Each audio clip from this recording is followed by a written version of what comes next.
Bapak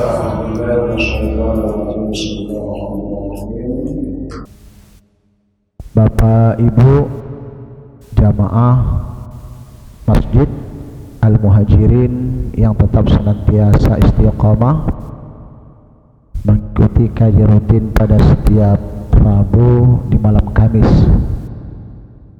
tepatnya malam hari ini 2 Sya'ban 1444 Hijriah. Kembali pertemuan kita malam hari ini, kita masih berbicara berkaitan dengan ilmu kalam yang kembali saya ulangi, ilmu tauhid atau usuluddin ataupun akidah. Ketika disebut ilmu kalam itu bicara tentang masalah Tuhan juga, Pak Allah. Walaupun jujur ada sedikit perbedaan pendapat yang pada akhirnya orang yang meyakini Al-Quran merupakan qadim, mereka dieksekusi Pak pada zaman. Nah, penguasa pada masa itu berkeyakinan Al-Quran itu tidak qadim, hudus, baharu. Ketika ada ulama Pak yang bersikukuh meyakini Al-Quran itu qadim, tidak baku, akhirnya hukuman mati. Itu luar biasa Pak, yang langgam penguasa di masa itu, yang mungkin penguasa itu tidak berkibatkan kepada pemahaman ahli sunnah wal jamaah.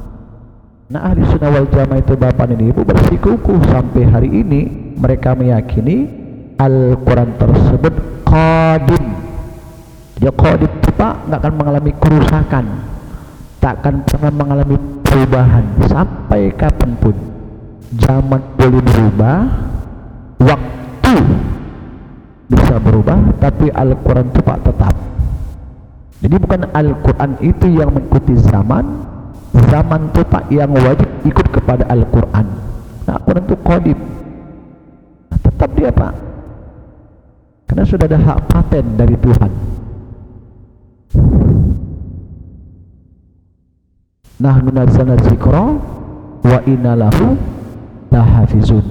Sesungguhnya kami yang turunkan Al-Quran, ya kami pasti jaga kesempurnaan Al-Quran. Nah, makanya dari itu jelas Al-Quran itu Pak tetap qadim, takkan pernah hudus. Beda dengan cakap manusia.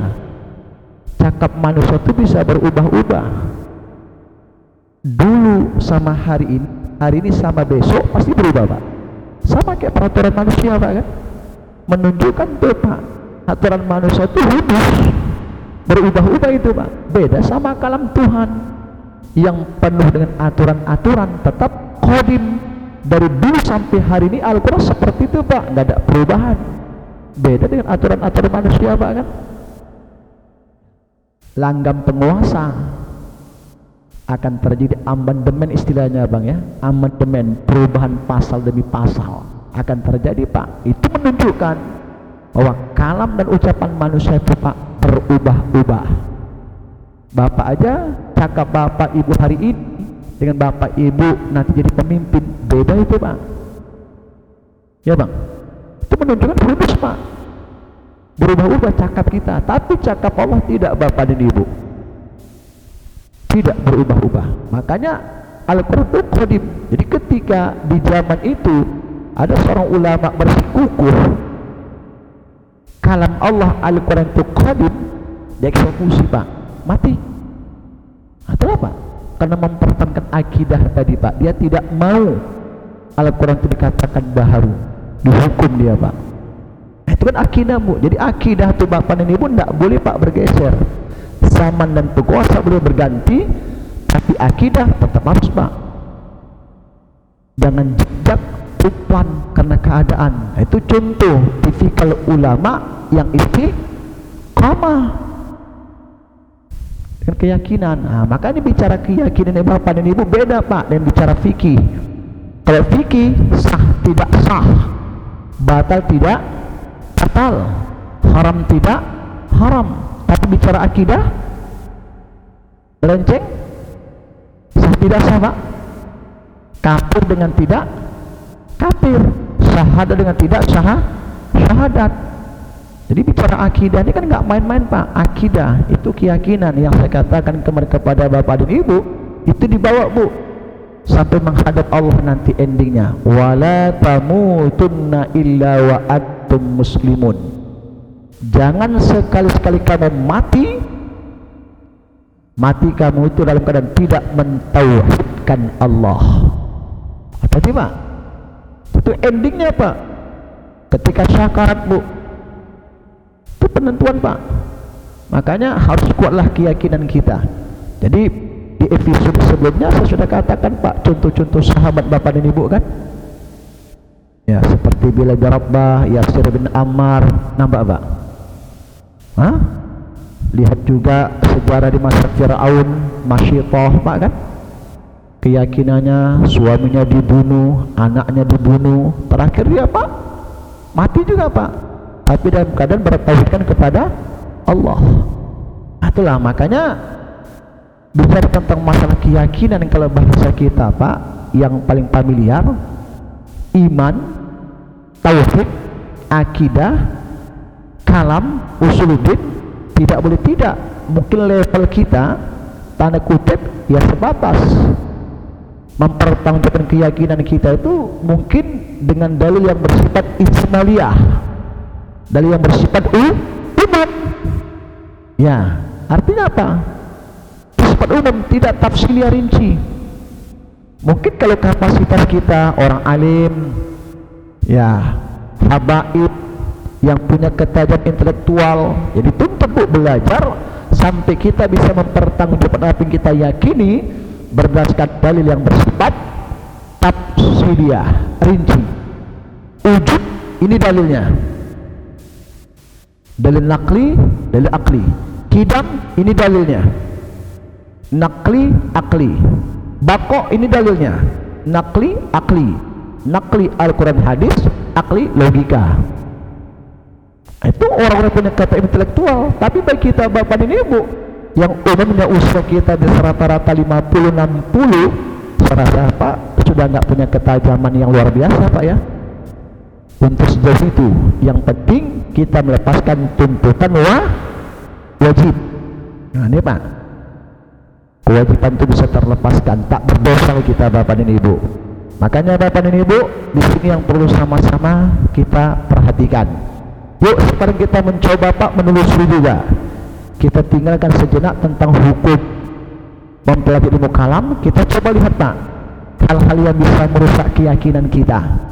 Nanti kita kaji lebih lanjut tentang sifat-sifat Allah yang 20 Pak kan, dari wujud sampai dengan Kaunuhu ta'ala mutakal liman. Coba bukan? Kaunuhu ta'ala mutakal liman. Makanya kemarin saya tanya kepada Bapak ini Bu, kata Bapak Ibu sifat Allah itu 20 sifat, ternyata yang kita hafal 13, yang 7 sifat lagi mana Pak? Saya katakan ternyata lah Kaunuhu ta'ala muridan, qadiran, ya sami'an, basiran, aliman, ya Pak Bu. Terakhir mutakaliman. Nggak mungkin ada kalam tanpa ada Pak yang mengkalamkan kalam tersebut. Siapa itulah? Allah Pak. Kalam itu sifatnya mutakalim, orang yang mengucapkannya kan. Kaunuhu ta'ala mutakaliman, Allah itu memang keadaannya apa? Bercakap-cakap, bukan bisu. Nanti akan kita kaji Pak di mana tak perbedaan antara sifat ma'ani dengan sifat maknawiyah. Nah ini Pak kan, jadi harapan kita Bu kita bisa mengerti. Yuk Pak Bu kita lihat dulu Pak pada bab berikutnya dari kitab nih. Qala al-musannif fi bayani ma'tabarahu asy-syar'u munafiyan lil imani. Ini bab menerangkan tentang pandangan syara. Pandangan syara bukan pandangan manusia. Syara itu berarti Islam. Kalau bilang syara Pak, itu Islam berarti Pak.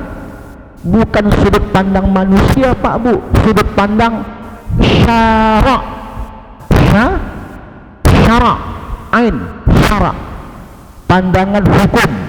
Berarti Allah itu Pak Bu, Hukum syarak itu dalam konteks hukum Islam itu Pak tidak hanya fikih, ya tauhid, fikih, tasawuf. Cuman umumnya di masyarakat kalau bilang syarak itu Pak fikih katanya Pak, enggak. Jadi kata pengarang, bibayani ma'tabarahu asyar'u munafiyat lil imani. Menurut pandangan syarak agama, apa-apa saja Pak yang bisa merusak keyakinan, merusak kepercayaan kita kepada Allah, rusak iman kita, rusak akidah kita, rusak iktikad kita. Apa itu Bapak ini Bu? Kalau sudah iktikad kita rusak, keyakinan kita rusak, tanda kutip tauhid kajiannya Pak, syahadat Pak, asyhadu an la ilaha illallah wa asyhadu anna Muhammad Rasulullah. Ini akidah Pak, bukan bicara tentang masalah sah tidak sah. Kalau salat tidak sah ulangi, ya. Kalau puasa tidak sah qada. Kalau haji tidak sah ganti. 15 tahun ke depan, 20 tahun ke depan Pak. Tapi bicara akidah Bapak dan Ibu, murtad Pak hukumnya. Kalau akidah kita rusak, kalau sudah bicara murtad gimana Bang? Pakat habitat amalah, hamba semua amal kita Pak, nggak punya nilai kalau bicara akidah. Nah, ini Bapak dan Ibu, makanya Bapak dan Ibu rasanya penting di awal kajian kita angkat hal-hal yang bisa merusak keyakinan kita kepada Allah. Makanya dalam kitab Al-Hikam, Al-Hikam Pak, ada satu bab terbaca ke Bapak dan Ibu tentang seorang hamba Allah yang hatinya merasa teruji melihat sekelompok orang yang rame-rame Pak melakukan ritual pemujaan ya terhadap sebuah pohon. Rame-rame Pak, ritual. Kalau bahasa kita Bang, sesajen Bang, sajen Pak ya. Sekelompok orang Bu rame-rame Pak Bu memuja pohon besar Pak. Kan Bapak tadi punya keyakinan, punya iman Bapak dan Ibu, ini pun harus kurubuhkan. Akhirnya Bapak dan Ibu berangkat dengan nawa itu agar kemusyrikan itu tidak ada. Dia Bapak dan Ibu kampak besar, itu pun mau dia robohkan Pak. Bayangkan Pak, keyakinan rusak akidah umat. Dia bawa kampak besar, begitu pohon tadi mau dia robohkan, tiba-tiba penghuni pohon itu bercakap sama dia, Pak Bu, pohon itu Pak, izin, kata penghuni pohon itu, hantunya Pak ya, hantunya, hantu ada Bu, Bu, Bu, Bu, ada hantu, ada, siapa bilang ada hantu Bang? Ada tengku hantu, Hana ada hantu Pak, ada hantu Bang. Yang ada apa Bu? Kuntilanak ada. Kan akidah juga ya Pak. Ada Pak ya. Al-Quran bilang ada Bang. Al-Quran cuma bilang a'udzu billahi minasyaitonir rajim. Aku berlindung kepada Allah daripada Rabbi a'udzu bika min hamazatis syayatin. Aku berlindung kepada Allah daripada bisikan syaitan. Wa a'udzu bika rabbi ayyahburun. Aku juga berlindung kepadamu daripada kehadiran syaitan. An-Nas, qul a'udzu birabbin nas, malikin nas, ilahin nas. Di penghujung minal jinnati wan nas, dari enggak dibilang Pak minal kuntilana wal hantu. Mana ada Bu? Ada Pak. Jadi yang ada apa Pak Bu? Iya. Lagi apa? Qul a'udzu birabbil falaq min syarri ma khalaq wa min syarri ghasiqin idza waqab wa min syarri naffasati fil uqad wa min syarri hasidin. Apa manusia berbentuk jin yang punya sifat itu dia Pak. Ini Pak, jadi si bapak tadi Pak datang dengan kekuatan dan keyakinan yang luar biasa. Keyakinannya Bu luar biasa kepada Allah. Dalam keyakinannya bismillahirrahmanirrahim la yadurru ma'asmihi syai'un fil ardi wala fis sama' wa sami'ul. Itulah keyakinannya Pak. Tidak ada satu makhluk pun yang bisa merusak dirinya Pak. Itu Pak keyakinan dia. Hanya Allah Pak keyakinan dia. Dia bawa itu kampak Pak.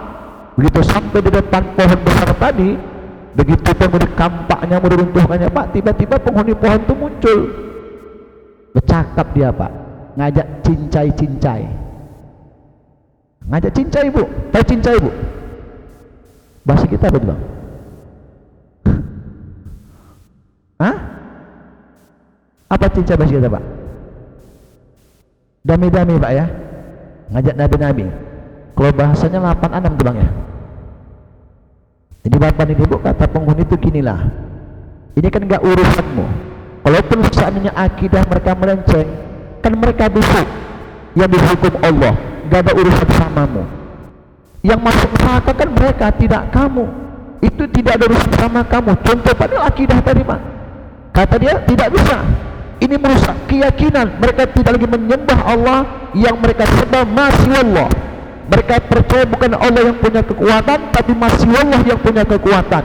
Mereka tidak percaya Allah yang Maha Pengasih, yang mereka yakin masih Allah yang Maha Pengasih.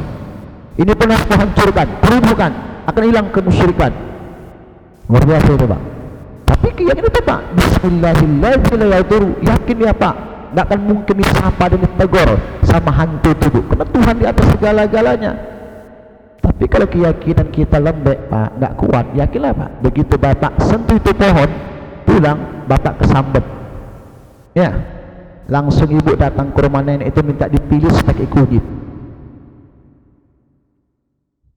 Kalau telungkup dua-dua belum nampak, telentang belum kelihatan, telungkup dan telentang baru ketahuan, keteguran. Ya Bang kan? Terakhir Pak, apa kata hantu? Ginilah, sekarang gimana kalau seandainya ini pohon dan kau rebuhkan, tapi kusepakati setiap hari ku transfer, buka rekening katanya Pak. Setiap kau bangun tidur buka bantal, ada uang sekian. Buka bantal, ada uang sekian. Terpincut dia Pak. Bayangkan Pak, terkadang Pak, gara-gara dunia Pak Bu, manusia ini Pak Bu, akidah keyakinan bisa bergeser Pak. Bapak terkadang ngajinya hebat, serban Bapak panjang, jubah rangkap 2. Terkadang hanya perkara sederhana Pak Bu, akidah itu bisa melenceng. Nah gimana? Per hari ku transfer, mendengar bahasa itu Bu, per hari dikasih sekian. Ya udahlah kalau seperti itu, urusan mereka itu masalah akidah. Apa yang terjadi Pak? Hari pertama lancar, minggu pertama lancar, minggu kedua lancar. Begitu masuk minggu ketiga Pak, udah tidak transfernya Pak, didiamkannya. Emosi dia marah Pak. Wah ini berkesepakatan tapi dilanggar. Akhirnya Pak dia emosi, dia marah, dia bawa itu kampak Pak, ingin dia rubuhkan itu pohon. Begitu sampai apa kata penghuni pohon itu, kalau sekali ini kau nggak bisa berbuat apa-apa. Kalau yang pertama kau berbuat karena akidah dan keyakinanmu kepada Allah, atau kau datang dan karena Allah, tapi karena nafsumu kau datang kemari. Bayangkan Bu, itu akidah yang bicara Pak, selamat. Tapi ketika akidah si Bapak tadi melenceng karena faktor finansial, Pak ingin merubahkan itu pohon, langsung penjaga pohon itu bilang, kalau sekali ini nggak main-main, aku nggak akan pernah rasa takut padamu. Kenapa? Karena kalian kedua datang Pak tidak berdasarkan keyakinan. Itulah Bu, jadi akidah itu Pak menentukan itu Pak. Kalau orang sudah punya akidah luar biasa Bapak ini Bu. Ya Pak Bu, kita lihat apa saja Pak fi bayani ma'tabaru asyar'u munafiyan lil imani. Apa saja dalam penang syara' yang bisa merusak keyakinan iman, wa mubtilan lahu, dan bisa membatalkan iman. Berarti sudah batal Bu, dihukumkan nggak ada. Kalau kosong Pak masih ada benda, tapi isi nggak ada, ini batal habis semuanya Pak. Ibu kalau sholat batal, gimana sholatnya Bu? Ulang nggak dari pertama? Ulang pak. Jadi bukan lagi dia bilang pak kosong, mubtilan lahu, mubtilan lahu, batal imannya pak. Karena orang tersebut terjebak dalam hal-hal yang bisa menafikan iman. Wal iyadillah. Yuk kita berlindung kepada Allah. Apa katanya pak? I'lam, ketahui olehmu, anna kitab al-syarif, sesungguhnya aturan yang mulia, naha, melarang, wahadzaro, mengingat-ingatkan, kan? Jadi agama sudah melarang dan mengingat-ingatkan.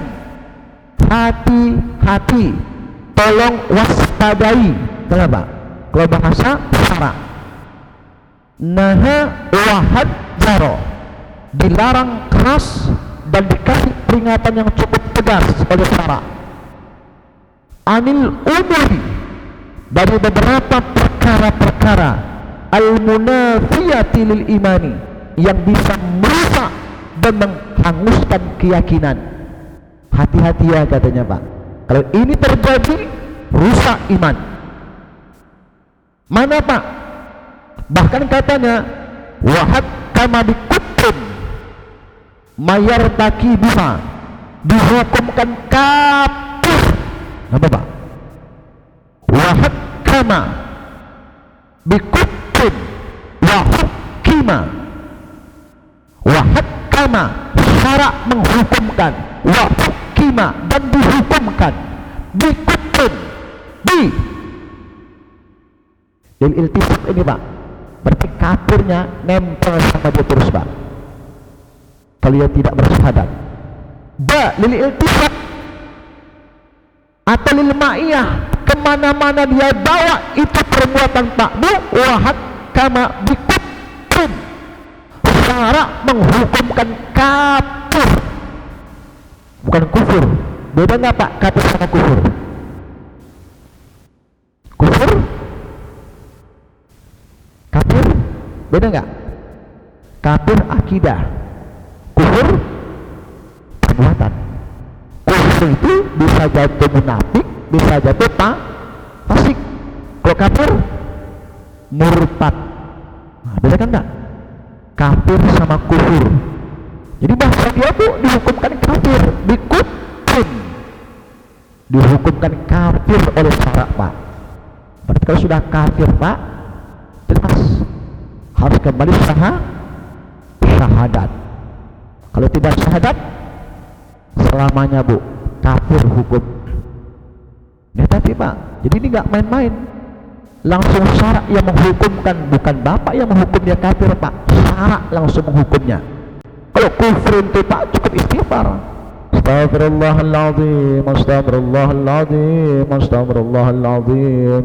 Kufur, tak janji, nggak melaksanakan, ada penyesalan, an-nadam. Kenapa harus terjebak dalam perbuatan kufur?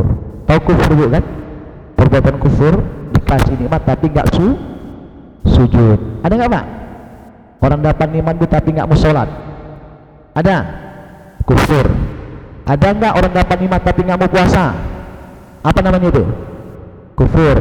Dikasih nikmat tapi nggak pernah zakat, infak, wakaf dan sedekah. Apa namanya bu? Kufur. Kan? Ada tuh pak. Jadi orang-orang yang kedekut pak bu itu kufur pak. Rajin sholat tapi nggak mau berbagi, kufur itu pak. Dan bapak anggap, ibu anggap nanti orang yang sholat pak, tapi dengan tidak berbagi dia tetap orang soleh. Enggak, sholatnya rajin pak, tapi ini pahit pak. Ada bang pahit. Ada bu? Ada nggak?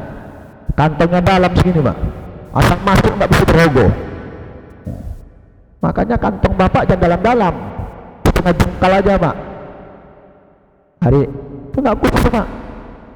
Jadi kufur itu perbuatan. Kalau kafir itu keyakinan. Orang kufur itu masih memungkinkan pak masuk ke surga, sekalipun dia pencuri, sekalipun dia penjina, sekalipun dia penjudi, selama dia berkeyakinan Allah Tuhannya, Muhammad Rasulnya, ada harapan bu ke surga. Tapi kalau orang-orang kafir pak, jangan pernah berharap pak usahakan surga, aromanya pun nggak dapat. Makanya waliyadzubillah, jangan sampai terjebak Pak dalam kekafiran, kufur. Ya harapan besar lah. Kan perintah sama Nabi Pak, ya Rasulullah, sekalipun dia penjina iya, penjudi iya kata Rasulullah, sekalipun dia pemabuk iya kata Rasulullah. Yang penting dia pernah meyakini dan pernah mengucapkan kalimat asyhadu alla ilaha illallah wa asyhadu anna Muhammad. Itu pun karena kawin. Kalau nggak kan nggak bersahadat dia Pak. Itu 4-5 kali sahadatnya Bu. Asyhadu, asyhadu, asyhadu. Ada. Terakhir prestasi jawaban kan? Sudahlah. Capek kalau Pak sahadat terus. Untung sahadat tidak syarat mutlak dalam hukum perkawinan Pak. Kalau tempat syarat sah perkawinan, kacau itu Pak yang nikah itu Pak. Kalau sahadatnya nggak pas, kayak sholat nggak pas Al-Fatihah, apa nggak kacau sholatnya Pak? Baca Al-Fatihah Bu, nggak pas tajwidnya, kan bermasalah sholatnya Pak. Itu Pak. Nah ternyata syahadat bukan syarat sah akad nikah. Kalau itu syarat sah akad nikah, nggak hanya calon suami istri, saksinya pun harus bersahadat itu Pak, nggak hanya wali. Karena Bapak satu paket sama rukun nikah. Kalau Bapak suruh Pak mantannya sahadat, wali sahadat, saksi pun harus sahadat. Kenyataannya Pak Bu, yang disuruh sahadat hanya laki-laki Pak kan, calon istri, wali, kadang-kadang saksi nggak pernah terus Pak suruh sahadat. Kenapa? Karena sama-sama rukun nikah itu Bang. Calon suami, calon istri, wali, 2 orang sepaket. Tapi realita ini pun nggak seperti Pak Bu kan. Nah seharusnya begitu Pak, semua suruh sahadat. Bisa nggak saksi itu bersahadat? Kan? Itu tuh Pak, saksi nggak bisa sahadat. Orang sholat itu jarang Pak. Kalau pasang sahadatnya, asyhadu, pinggir lah Pak, musiknya nggak pas sahadat. Nah, balik Pak Bu. Jadi dia bilang apa? Wa hakama bi kufur mayyartakibuha wa in kana musabiqan bi qalbi. Hukumnya kafir bagi yang melaksanakannya, tapi syaratnya satu, wa in kana musabiqan bi qalbi. Jika perbuatan kafir tersebut dia iktikadkan di dalam hatinya, apa yang dia ucap, apa yang dia perbuat, dia benarkan akan ucapan perbuatan tersebut, baru hukumnya kafir. Artinya apa? Berarti ada kasus, ada orang yang diintimidasi Pak untuk melakukan perbuatan kafir, mengucapkan kalimat kafir, tanda kutip intimidasi, kafir hukumnya. Tidak. Itulah bahasa Al-Quran, illa man ukriha wa qalbuhu mutmainnun bil iman. Kecuali orang yang diintimidasi untuk melaksanakan perbuatan kafir, tapi hatinya tetap dengan iman. Karena keterpaksaan, itu hukumnya tidak kafir. Paham Bu? Paham? Coba kalimatnya. Kuncinya apa itu? Wa in kana musaddiqan biqalbi. Sekalipun kita lihat perbuatan dan ucapannya menjurus kepada kekafiran, atau memang perbuatan ucapan kafir, tanda kutip karena intimidasi, hatinya menjebak dengan perbuatan tersebut, tetap dengan iman dan keyakinan, maka hukum tidak menyata, syarak tidak menghukumkan orang tersebut menjadi kafir. Bapak kemarin kau buat seperti itu, terpaksa Pak. Kalau enggak kau buat seperti itu, aku mati, nyawa Pak, mau tidak mau lah Pak, harus ucapan seperti itu, kulakukan seperti itu. Ini masalah nyawa Pak, nyawa. Jadi ya aku buat aja, makanya nggak kulaksanakan. Ini Pak. Jadi kalau bicara tentang masalah hati, keyakinan tetap kepada Allah, sekalipun ucapan perbuatannya Pak indikasinya mempertontonkan perbuatan kafir, hatinya menolak, maka Bapak dan Ibu dihukumkan tidak kafir. Itu syaratnya. Paham dulu? Illa man ukriha wa qalbuhu mutmainnun bil iman. Kecuali orang yang dipaksa Pak. Wa qalbuhu, hatinya mutmainnun bil iman, istiqomah dengan keyakinan. Berarti orang yang diancam tidak merusak keyakinannya. Tapi kalau atas kesediaan pemaksaan kemauannya Pak Bu ke Tuhan, kafir. Contoh Bu, contoh seperti orang demi dunia Bu pindah agama, ada nggak Pak Bu? Nah, itu Pak, itu kafir itu Pak. Masa gara-gara dunia Pak, nggak tahan miskin, orang kaya datang ke rumah menawarkan, itu anak gadis kasih aku lah Pak, bapak kaya, awak kasih rumah di komplek paling elit, per bulan saya transfer sekian puluh juta, transportasi ada, super pribadi saya siapkan. Murtad dia Pak Bu, itu kafir itu Pak, gara-gara dunia. Alasannya apa? Karena nggak siap miskin ya Pak, udah capek bikin uang, nggak apa-apalah, tukar keyakinan, yang penting bisa kaya. Kafir hukumnya tuh Pak. Kalau keterpaksaan Pak Bu, apa boleh buat Pak? Kemanalah Pak ya, kalau tidak aku ikuti mati orang tuaku, kalau tidak aku ikuti binasa diri, tapi kalau tidak aku ikuti di penjara, itu nggak bisa Pak. Bis kalau nggak murtad Pak, di penjara nyawa, mati rumah di penjara, enggak Pak kan? Mati enggak Pak? Enggak. Jadi bahasa darurat itu Pak, standarisasinya apa? Nyawa Pak. Tapi kalau nyawa nggak melayang, nggak ada alasan Bu. Itu sama Pak, seperti makan bangke di tengah hutan. Kalau masih bisa bertahan hidup, Bapak makan bangke, haram hukumnya Pak, haram kalau masih bisa bertahan hidup.